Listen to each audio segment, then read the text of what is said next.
So I think really that moment when I walked in and no one stepped forward was one of the most hardest things I've ever had to go through. It's almost like an animalistic thing, I guess, and you want to feel that someone's attracted to you and that someone fancies you initially.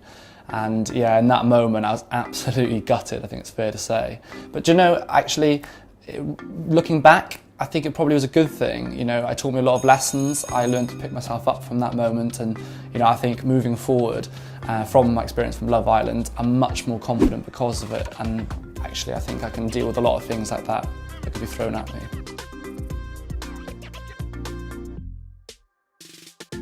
I mean, Samira and I were basically forced together, and we kind of hate each other for the first probably 24, 48 hours, and I think she'd admit that as well. But then quickly we realised actually, you know, we've got a lot in common and became really close friends, and I'm really glad that we were put in that situation because, you know, now I've got a friend for life because of it. I mean, come on, it's got to include cars, hasn't it? So I think, you know, a nice sports car, a drive to the coast. I'd imagine like a cliff top scene. We'd have a nice picnic, and yeah, I think it's all about the company and you know, spending quality time together and seeing if you've got that connection. I think it's fair to say, and it would be no surprise, that the Twitter challenge is my favourite, you know, because a certain Margot Robbie may have said that she kind of liked me. So yeah, that was definitely my favourite, 100%. I think there's no doubt that my best friend in the house was Jack. From the start we clicked fairly instantly, and you know, really we had quite a few highs and lows on our own separate journeys, and I feel like I was always there for him, and vice versa. You know, at some of my lowest points he was there, and actually shared some of the best moments together. And I know really that moving forward we're going to be best mates, you know, for life. So I'm very lucky to have met him on the island.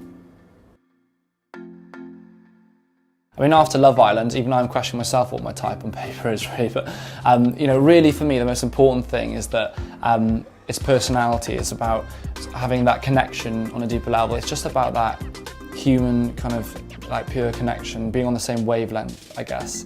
They're passionate about something in their life, whatever that may be. I think being kind is so important. I'm someone that's quite aware of the people around me, and I think someone like that is very important for me. Someone that's, you know, not selfish and just very open and kind-hearted to the people around them. I'd have to say it was Samira, because even though we were a friendship couple, she was a really good friend of mine, and I couldn't have certainly done that part of the journey without her. So yeah, I'm really glad that we met each other, and I know we're going to be friends now for a long time.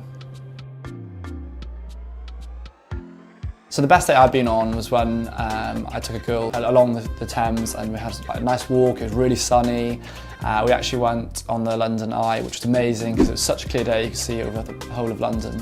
And afterwards we went for dinner and for drinks, and it was just really nice to share different experiences with someone, and I think we got on really well. And for me, yeah, that was my favourite.